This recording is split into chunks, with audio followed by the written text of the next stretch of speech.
आप देख रहे हैं रोशन पाकिस्तान न्यूज़। अस्सलाम वालेकुम। मैं हूं मोहम्मद आमिर और मेरा आज जो वीडियो बनाने का मकसद था वो था कि टेस्ट क्रिकेट और टेस्ट क्रिकेट के बारे में अपने फैंस वगैरह को मैं बताना चाह रहा था, क्योंकि टेस्ट क्रिकेट एक ऐसी क्रिकेट है कि बहुत कम लोग होते हैं कि जिनका ड्रीम पूरा होता है। वो अपनी कंट्री को रिप्रेजेंट करते हैं, टेस्ट क्रिकेटर कहलाते हैं। और हमेशा अगर आप देखें तो बंदा जब क्रिकेट से रिटायर होता है तो वो टेस्ट क्रिकेटर कहलाता है। जब लोग उसकी बात करते तो बला बला बला टेस्ट क्रिकेटर। तो आई थिंक मेरे लिए भी ऑनर की बात थी कि मैं पाकिस्तान के लिए टेस्ट क्रिकेट खेला और फिर अल्लाह ने मुझे बहुत सारी परफॉर्मेंसेस भी कराई। यंगेस्ट एवर फास्ट बॉलर था कि जिसने 14 मैचों में 51 विकेटें ली थी टेस्ट में। फिर लॉर्ड्स में 6 आउट किए थे और मैं नंबर 1 टेस्ट टीम का हिस्सा भी रहा। फिर जहाँ तक मुझे याद पड़ता है आई थिंक हम वेस्ट इंडीज़ में टेस्ट सीरीज़ जीते थे 26 साल के बाद।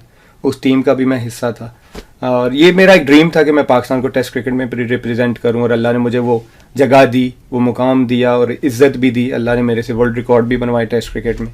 लेकिन बदकिस्मती से या कुछ और क्रिकेटिंग रीजंस की वजह से मैं टेस्ट क्रिकेट से जो है वो रिटायरमेंट दे रहा हूँ।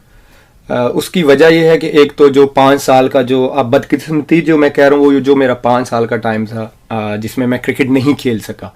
क्योंकि फास्ट बॉलर के लिए आपको पता है कि बहुत मुश्किल होता है। 5 साल का गैप था, फिर आके बॉडी को रिकवर करना, ट्रेन करना बड़ा मुश्किल हो जाता है। फिर मैंने आते ही 3 साल लगातार क्रिकेट खेली जिसमें test cricket, one day cricket, T20 cricket, जहाँ पे मेरी बॉडी को रेस्ट भी नहीं मिला। उसमें मेरी बॉडी को फटीक भी आई, फिर इंजरीज इश्यूज आना शुरू हो गए, फिटनेस इश्यूज आना शुरू हो गए। तो आई थिंक मुझे लगा कि मुझे चूज़ करना पड़ेगा, क्योंकि फिर आपकी परफॉर्मेंस हर फॉर्मेट पे अफेक्ट करती है। वो कभी टेस्ट क्रिकेट पे करती है, फिर कभी वाइट बॉल पे करती है। और फिर डे बाय डे मैं कोई यंग तो नहीं हूँगा, ओल्डर ही हूँगा। और फास्ट बॉलर का जो करियर है आपको पता है कि वो इतना लंबा होता नहीं है। तो मैंने अपनी फिटनेस को देखते हुए और सारी चीज़ों को देखते हुए आई थिंक मैंने चूज़ करना था कि मैं फोकस करूं। तो मुझे जो लगा कि आई थिंक जो इस टाइम मेरी बॉडी रिक्वायरमेंट है वो आई थिंक मुझे वाइट बॉल पे फोकस करना चाहिए। तो इसलिए जो मैंने सोचा कि मैं आप लोगों को भी बता दूं कि जिस फैसले पे मैं आज पहुंचा हूं कि मैं टेस्ट क्रिकेट को जो है ऑफिशियली उससे रिटायरमेंट ले रहा हूँ। Thank you very much.